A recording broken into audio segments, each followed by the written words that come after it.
അർജുനെ കണ്ടെത്താനുള്ള ദൗത്യം 12ാം ദിവസത്തിൽ. പ്രാദേശിക മുങ്ങൽ വിദഗ്ധനായ ഈശ്വർ മൽപെ പുഴയിലിറങ്ങി പരിശോധന നടത്തി. 5ലേറെ തവണ പുഴയിലിറങ്ങിയെങ്കിലും ശക്തമായ ഒഴുക്കിനെ തുടർന്ന് തിരിച്ചു കയറുകയായിരുന്നു. വിവരങ്ങളുമായി KC ഉണ്ണികൃഷ്ണൻ ചേരുന്നുണ്ട്. ഉണ്ണി, എന്തൊക്കെയാണ് വാർത്തയെ സംബന്ധിച്ചുള്ള വിശദാംശങ്ങൾ? 12ാം ദിവസത്തിലാണ്. ഇപ്പോൾ രക്ഷാപ്രവർത്തനം എന്താണ്, പുരോഗമിക്കുന്നുണ്ടോ അതോ അവസാനിക്കാറായോ? കാളിദാസെ, രക്ഷാപ്രവർത്തനം അവസാനിച്ചു എന്നാണ് മനസ്സിലാക്കുന്നത്. 12ാം ദിവസത്തെ രക്ഷാപ്രവർത്തനം അവസാനിപ്പിച്ചിരിക്കുന്നു എന്നാണ് ഇപ്പോൾ ലഭിക്കുന്ന ഏറ്റവും പുതിയ വിവരം. നാളെ രാവിലെ ഇനിയും തെരച്ചിൽ തുടരുമെന്നാണ് മനസ്സിലാക്കുന്നത്. എന്തായാലും ഈശ്വർ മൽപ്പയുടെ നേതൃത്വത്തിൽ, അതായത് പ്രാദേശിക മുങ്ങൽ വിദഗ്ധനായ ഈശ്വർ മൽപ്പയുടെ സംഘത്തിൻ്റെ നേതൃത്വത്തിൽ വലിയൊരു ദൗത്യമാണ് അവിടെ നടന്നുകൊണ്ടിരിക്കുന്നതെന്നാണ് ഏറ്റവും എടുത്തു പറയേണ്ട കാര്യം. എന്തായാലും പ്രതികൂല കാലാവസ്ഥയും പുഴയിലെ കുത്തൊഴുക്കിനെ അതിജീവിച്ചുകൊണ്ടാണ് നിരവധി തവണ ഈശ്വർ മൽപ്പെ അവിടെ പരിശോധന നടത്തിയത്. പ്രാദേശിക മുങ്ങൽ വിദഗ്ധനായ ഈശ്വർ മൽപ്പയ്ക്ക് സംഘത്തിനൊപ്പം തന്നെ മത്സ്യത്തൊഴിലാളി അടക്കമുള്ള ആളുകളെല്ലാം തന്നെ ഈ തെരച്ചിലിൽ സഹായകമായുണ്ട്. കൂടാതെ നേവി അടക്കമുള്ള സംഘങ്ങളും അവിടെ തെരച്ചിൽ തുടരുകയാണ്. എന്തായാലും വലിയ രീതിയിൽ തന്നെ നിരവധി തവണ ഈശ്വർ മൽപ്പെ അവിടെ പുഴയിലേക്ക് മുങ്ങി പരിശോധന നടത്തിയെന്നാണ് മനസ്സിലാക്കുന്നത്. നാല് പോയിന്റിലാണ് പരിശോധന നടത്തിയത്. ഈശ്വർ പരിശോധന നടത്തിയത് 4ാം പോയിന്റിലാണ്. എന്തായാലും ഉടുപ്പിൽ നിന്നെത്തിയ ഈ മത്സ്യത്തൊഴിലാളിയായി ഈശ്വർ മൽപ്പയുടെ നേതൃത്വത്തിൽ തെരച്ചിൽ നടത്തുന്നു. അതോടൊപ്പം തന്നെ നേവിയും കൂടെയുണ്ട്. ഗംഗാവലിയിലെ അടിയൊഴുക്കാണ് വലിയ രീതിയിലുള്ള പ്രതികൂലമായി നിൽക്കുന്നതെന്ന് മനസ്സിലാക്കുന്നു. കൂടാതെ ഈ ഇരുട്ടായി കഴിഞ്ഞാൽ ഇത് തെരച്ചിൽ വലിയ രീതിയിലുള്ള പ്രയാസകരമാകും. അതുകൊണ്ടാണ് ഇന്നത്തെ തെരച്ചിൽ അവസാനിപ്പിച്ചതെന്നാണ് മനസ്സിലാക്കുന്നത്. എന്തായാലും കരയിൽ നിന്ന് 132 മീറ്റർ അകലെയാണ് ഈ അർജുൻ്റെ ലോറി ഉള്ളതായാണ് കണക്കാക്കുന്നത്. അപ്പോൾ അതനുസരിച്ചാണ് തെരച്ചിൽ നടക്കുന്നത്. എന്തായാലും സിഗ്നൽ കിട്ടിയ 4ാം സ്പോട്ടിലാണ് ഇന്ന് ഈ സംഘം പരിശോധന നടത്തിയത്.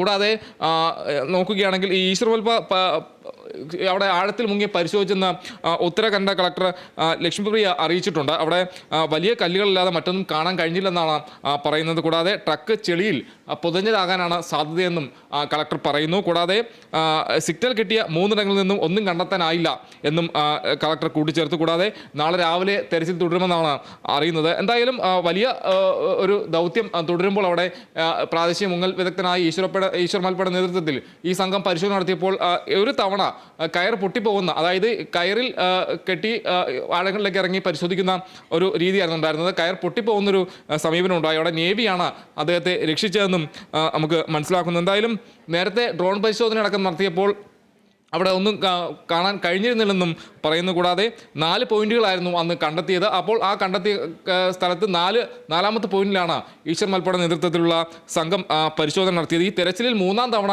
ഈശ്വർ മൽപ്പ ഇറങ്ങിയപ്പോൾ മറ്റേ കയറ് പൊട്ടി അവിടെ ഈശ്വർ മൽപ്പ ഒഴുകിപ്പോകുന്ന ഒരു സാഹചര്യമുണ്ടായി.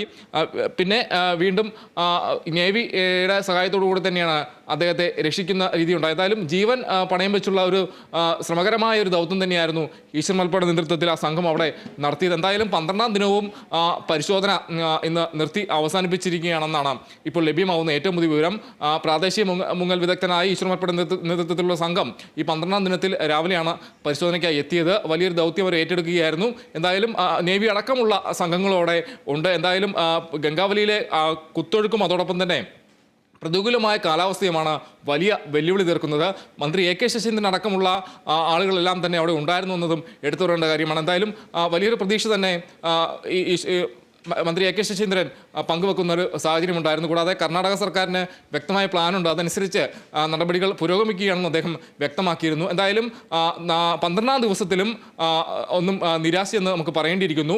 അതോടൊപ്പം തന്നെ ഈ പ്രതികൂലമായ കാലാവസ്ഥയാണ് ഈ ഒരു ഘട്ടത്തിൽ പറയേണ്ടിയിരിക്കുന്നത്. എങ്കിലും പ്രതികൂലമായ കാലാവസ്ഥ അതിജീവിച്ചുകൊണ്ട് തന്നെ നിരവധി തവണ ഈശ്വർ മൽപ്പെ അവിടെ പരിശോധന, പുഴയിൽ ആഴത്തിൽ മുങ്ങി പരിശോധന നടത്തുന്നൊരു സാഹചര്യം ഉണ്ടായിരുന്നു. 4ാം സ്പോട്ടിലാണ് അദ്ദേഹം പരിശോധന നടത്തിയത്. സിഗ്നൽ കണ്ടെത്തിയ 4ാം സ്പോട്ടിലാണ് പരിശോധന നടത്തിയത്. എന്തായാലും നാളെയും ഈ പരിശോധന തുടരും. 13ാം ദിവസത്തിലേക്കും ദൗത്യം നീളുകയാണ് കാളിദാസ്.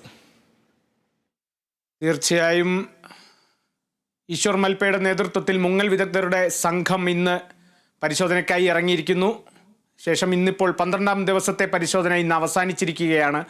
നാളെയും ഈശ്വർ മൽപ്പയുടെ നേതൃത്വത്തിൽ തന്നെയുള്ള പരിശോധന തുടരും. ഈശ്വരനാകുമോ ഈശ്വർ എന്നുള്ളത് നമുക്ക് നാളെ അല്ലെങ്കിൽ വരും ദിവസങ്ങളിൽ നമുക്കറിയാൻ പറ്റും. ഇന്നെന്തായാലും 12ാം ദിവസത്തിൻ്റെ ഒടുക്കം അർജുനെ കണ്ടെത്താനായിട്ടില്ല. വിവരങ്ങളാണ് KC ഉണ്ണികൃഷ്ണൻ നൽകിയത്.